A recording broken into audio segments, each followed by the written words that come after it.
ప్రభుత్వం వచ్చిన మొదటి సంవత్సరంలో ఆన్ రికార్డ్ నేను ఛాలెంజ్ చేస్తున్న ఈ దేశంలో ఏ రాష్ట్ర ముఖ్యమంత్రినైనా ఏ ప్రభుత్వమైనా ఏ పాలకులైనా ఒక్క సంవత్సరంలో 59,000 ప్రభుత్వ ఉద్యోగాలు ఇచ్చిన ఎవరైనా ముఖ్యమంత్రి రాష్ట్ర ప్రభుత్వం ఉంటే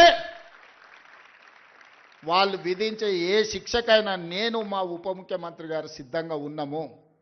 మా ప్రభుత్వం మా మంత్రివర్గం మొదటి సంవత్సరంలో 59,000 ప్రభుత్వ ఉద్యోగ నియామక పత్రాలు ఏ ఎల్బీ స్టేడియంలో మేము మంత్రులుగా ముఖ్యమంత్రిగా ప్రమాణ స్వీకారం చేసినామో అదే ఎల్బీ స్టేడియంలో వాళ్ళందరినీ పిలిపించి నియామక పత్రాలు వాళ్ళ చేతులకు అందించినప్పుడు ఆ పేదవాళ్ళ తల్లిదండ్రుల కళ్ళల్లో చూసిన ఆనందం జీవితకాలం గుర్తుంటుంది.